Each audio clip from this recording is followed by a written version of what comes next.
I never imagined a single sentence could unravel everything I had built with him.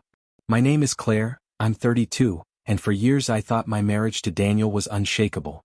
We had met in college, fallen in love the moment our eyes met across the library, and gotten married 5 years ago after a whirlwind romance that everyone around us envied. To me, Daniel was always calm, patient, the one who could handle my chaos, my impulsiveness, my constant jokes and teasing. I never thought that my words, just words, could turn him into a stranger overnight. It all happened at a friend's dinner party. One of Daniel's colleagues was hosting it. Elegant apartment, warm lighting, laughter echoing through the room. I had dressed casually but felt confident. My dress was a deep red, hair perfectly curled, and I was ready to have a fun evening surrounded by people we both knew. Daniel had been hesitant. He's never been fond of crowded gatherings, but I persuaded him to come. I told him, "It's just one night for me. You'll survive." He smiled, took my hand and followed me in. I didn't notice then, but that smile would be the last one he gave me that evening. The night started innocently enough. Appetizers were passed around, wine glasses clinked and laughter bounced off the walls. I mingled, chatted and flirted lightly with everyone as I always did. Daniel stood beside me, polite and reserved, occasionally laughing at my jokes, sometimes merely nodding. He always handled me gracefully, letting me lead conversations, letting me shine. I took that for granted. Every smile, every easy laugh, every silent tolerance. Then came the moment that destroyed everything. We were sitting at the dining table, the main course being served, when someone casually asked a question that seemed harmless at the time. "Do you think your spouse could handle themselves if things went wrong?" they said, laughing lightly. It was innocent, or so I thought. Without thinking, I laughed and said, "Oh, Daniel? Please, if someone tried anything, I'd probably have to protect him myself." The room erupted in laughter. Glasses clinked, forks paused mid-air, and people smiled at me as if I'd just delivered the funniest punchline of the evening. I didn't notice Daniel's face immediately. I was too busy basking in the attention, too busy laughing at my own joke. But then I saw it. His expression changed just for a fraction of a second. His jaw tightened, his eyes softened in a way that made my chest tighten, though I didn't understand why at the time. He didn't say a word. Not then, not at the table. He simply nodded politely, reached for his wine glass and sipped it slowly. But something in the air shifted. The ease that had always existed between us, the playful balance, it vanished. Daniel became quiet, withdrawn. He wasn't angry, or if he was, it was hidden beneath a layer of composure that I didn't even know he possessed. I didn't sense the danger.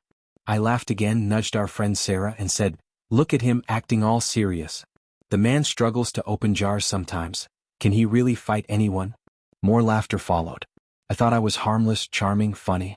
I thought it was just another evening, another story we would look back on and laugh about. But the rest of the night was different. Every time I turned to speak to him, his gaze would meet mine, steady and quiet, yet filled with something I hadn't seen before, something cold, distant, final. I tried talking, joking, nudging, but he barely responded. The polite smiles, the nods, the casual laughter, all of it felt forced. I ignored the warning signs, convinced that by the end of the night, he would return to the man I knew, the man who always forgave, who always understood, who always waited patiently for me to calm down, to realize I had gone too far. When it was finally time to leave, I expected our usual routine. We would say goodbye, step into the car together, and he would reassure me with that calm, collected smile that everything was fine. But that night it was different.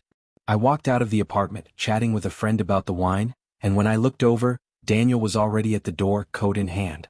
Without a word, he stepped out, got into his car and drove away. My stomach sank, but I tried to laugh it off. "He's just tired," I whispered to myself. "He'll be back in a minute. He's probably stepping out to clear his head." But deep down, something twisted, a small, uneasy feeling that grew with every passing second. The drive home was silent. I tried to make small talk, mentioning details from the party, the food, the laughter, anything to break the tension. But he simply nodded, his eyes fixed on the road, hands gripping the wheel. I laughed nervously, trying to ease what I now realized was a tension I hadn't anticipated. "Come on, Daniel," I said softly, "you're not actually mad over a joke, are you?" His eyes flicked briefly toward me and he finally spoke, calm but unmistakably firm. "It's not just a joke, Claire. It's who you make me feel in front of everyone. It's years of dismissive comments, subtle mockery, constant belittling. And tonight was the last straw." I froze.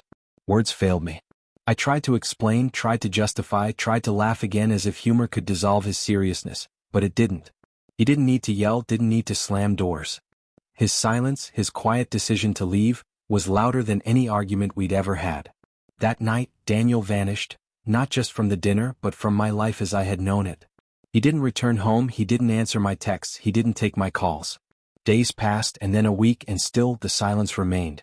I called our friends, hoping someone could convince me that it was temporary, that Daniel would come back, that it was just a phase.